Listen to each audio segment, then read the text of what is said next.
Sir ఇప్పుడున్నటువంటి పరిస్థితులలో digital media అనేటువంటి పదాన్ని దాదాపుగా కేంద్రంలో ఉన్నటువంటి బీజేపీ దాన్నే ఒక ప్రధాన అస్త్రంగా మలుచుకుంది. రాష్ట్రంలో కూడా అదినే ప్రధాన అస్త్రంగా మలుచుకున్నట్టు కనబడుతూ ఉంది. కేటీఆర్ లాంటి మాజీ మంత్రి చెప్తా ఉన్నాడు, 33 కాలేజీలు పెట్టే బదులు 33 యూట్యూబ్ ఛానల్ పెడితే అయిపోయేదేమో, మేమే అధికారంలోకి వచ్చేదేమో. అసలు యూట్యూబ్ డిజిటల్ మీడియాకు సంబంధించి ఒక దాదాపు 50 ఏళ్ళ అనుభవం ఉన్నటువంటి జర్నలిస్ట్గా ఇప్పుడున్నటువంటి ఎరని ఎట్లా చూడొచ్చు? మీడియా కలిగించే శక్తి, మీడియా సృష్టించగలిగే శక్తి ఏమిటనేది మనకు డిజిటల్ మీడియా వచ్చిన తర్వాత నిజమైన అర్థంలో తెలుస్తుంది. ఓకే, అది బీజేపీ లాంటి పార్టీ ముందే గ్రహించింది. సమాజంలో బీజేపీకి వ్యతిరేకమైన భావాలు కాదు, కానీ బీజేపీకి భిన్నమైన భావాలు సమాజంలో గత 70 సంవత్సరాలుగా ప్రబలంగా ఉన్నాయి. అవును, కులం పోవాలి, మతం పోవాలి, వేరే మతస్థుల మధ్య సహజీవనం, స్నేహం ఉండాలి, ఘర్షణలు ఉండకూడదు, అభివృద్ధిలో అందరికీ భాగస్వామ్యం ఉండాలి. ఇటువంటి తరహా ఆలోచనలతో మనం అందరం పెరిగిన వాళ్ళం కదా. ఈ ఆలోచనలు సహజంగానే బీజేపీ లాంటి సిద్ధాంత చట్రం ఉన్న వాళ్ళకి నచ్చకపోవచ్చు. కాబట్టి వాళ్ళు ఈ మీడియాలో కూడా వీళ్ళే ఎక్కువగా లిబరల్స్ అండ్ లెఫ్ట్ లీనింగ్ వాళ్ళే జాతీయ మీడియాలో అన్ని చోట్ల మీడియాలో ఉన్నారు కదా. అవును, సడన్గా మార్చుకోలేం కదా. అంటే అప్పుడు వాళ్ళు గ్రహించిన విషయం ఏంటంటే, ఎందుకు ఈ మీడియా మీద మన ఆధారపడాలి? సామాజిక మాధ్యమాలు వచ్చిన తర్వాత మనకి ఈ మధ్యతరగతికి సంబంధించిన ఈ చదువుకున్న వాళ్ళ ఆలోచన విధానాలు, ఈ ప్రోగ్రెసివ్ థింకింగ్తో సంబంధం లేకుండా మనం డైరెక్ట్గా ప్రజలతో కనెక్ట్ కాగలుగుతాం. డైరెక్ట్గా ప్రజలతో కనెక్ట్ కాగలటానికి ఇది ఆస్కారం ఉన్నప్పుడు, అందువల్ల వాళ్ళు సామాజిక మాధ్యమాల ద్వారా ప్రజలతో కనెక్ట్ అయ్యే ప్రయత్నం చేస్తారు. కమ్యూనిటీస్ బిల్డప్ చేసుకోరు, అట్టడుగు దాకా వెళ్ళారు. ఇట్లాని మెయిన్ స్ట్రీమ్ మీడియాను నిర్లక్ష్యం చేయలేదు. వీలైన చోట్ల దాని సారథులను మార్చడం కుదరని చోట కొనేసుకుంటారు. ఇప్పుడు నేషనల్ మెయిన్ స్ట్రీమ్ మీడియా అంటారు, ఎవరు కూడా తటస్థంగా ఉండేవాళ్ళు ఒకటో అరో ఉంటారు. అవును, ఇంత అంతా కూడా ఒకవైపు ఉంటారు. నా ప్రశ్న అదే రాబోతా ఉంది. అంటే జర్నలిస్ట్ అంటే ఒక పార్టీకి కొమ్ము కాయాల్సిందేనా? జర్నలిస్ట్ అంటే ఒక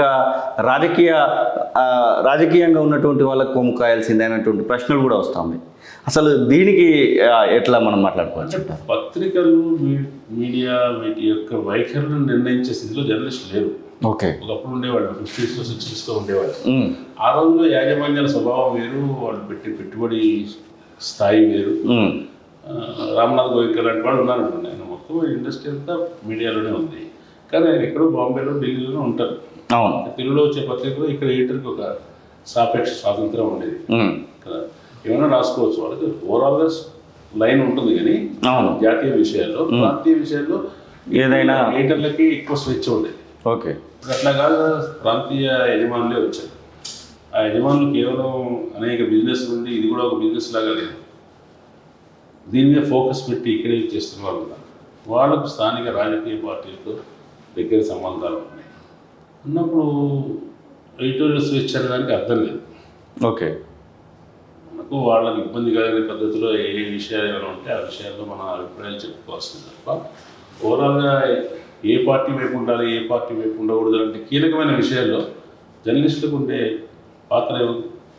9.5 ఏళ్ళ కేసీఆర్ పాలనకి 14-15 ఏళ్ళ రేవంత్ రెడ్డి పాలనకి పోల్చాలి అనుకుంటే, దానిలో ఉన్నటువంటి మెరిట్స్ అయినా, దీనిలో ఉన్నటువంటి మెరిట్స్ అయినా, దానిలో ఉన్నటువంటి లోపాలు, దీనిలో ఉన్నటువంటి లోపాల గురించి మాట్లాడుకోవాలనుకుంటే అసలు ఎట్లా మాట్లాడచ్చు అంటారు? మీ రేవంత్ రెడ్డి చెప్తా ఉన్నాడు, ప్రజాపాలన నడుస్తూ ఉంది, గడిల పాలన పోయింది, మేము అధికారంలోకి వచ్చిన వెంటనే ప్రజాభవన్గా మార్చాము, అంతకుముందు ఉన్నటువంటి యొక్క మొత్తానికైతే మార్పులు అనేది జరుగుతూ ఉన్నాయి. జ్యోతిబా పూలే ప్రజాభవన్గా మేము మార్చామనేది చెప్తా ఉన్నాడు. ప్రతిభవన్ని ప్రజాభవన్ చేస్తామంటా ఉన్నాడు. అంటే ఎవరి క్లెయిమ్స్ వాళ్ళకు ఉంటాయి. అట్లా మనం వాళ్ళు చెప్పిన దాన్ని మనం పూర్తిగా యాక్సెప్ట్ చేయలేదు. ఓకే, ప్రభుత్వం మారింది కదా 10 సంవత్సరాలు. ఎవరైతే తెలంగాణ ఉద్యమంలో రాజకీయ నాయకత్వం వహించారో, అవును, ప్రజలందరికీ ఒక జనాకర్షణ కలిగిన, ఆర్టికులేట్ చేయగలిగిన మంచి సమర్థమైన నాయకుడు తెచ్చారు. తెచ్చిన తర్వాత 10 సంవత్సరాల పాటు ఆయన అధికారం కొనసాగింపజేశారు. తర్వాత చివరికి ప్రజలు ఆ పాలన రిజెక్ట్ చేశారు. ఓకే, కొత్త రిజెక్ట్ చేసే క్రమంలో పాత ప్రభుత్వం విమర్శలు ఉంటాయి, కొత్త ప్రభుత్వం అధికారంలోకి ఇట్లా చేస్తామని చెప్పి వాగ్దానాలు ఉంటాయి. అవును. ఆ వాగ్దానాలు ఎంతవరకు నెరవేరుస్తున్నారు అని చూస్తే మనకు పూర్తిగా ఆరాకొరగా మాత్రం నెరవేరుతున్నట్టే కనిపిస్తుంది. ఓకే. ఫైనాన్షియల్ ఇంప్లికేషన్స్ ఉన్నటువంటి వాగ్దానాల విషయంలో వాళ్ళకి చాలా పరిమితులు ఉన్నాయి. ఒకసారి వాళ్ళ స్థాయికి మించిన వాగ్దానాలు చేశారు, డబ్బు అంతగా లేదు ఆర్థికంగా.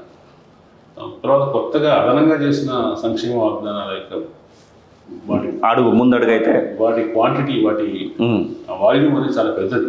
అవును. ఆ డబ్బు కూడా మొబిలైజ్ చేసే పరిస్థితి. అంటే వాళ్ళకు ఉన్నటువంటి ఇబ్బందులు మనం అర్థం చేసుకోగలం, కానీ వాటిని నెరవేర్చి తీరాల్సిన బాధ్యత వాళ్ళకి లేదని అనలేం కదా. ఎస్.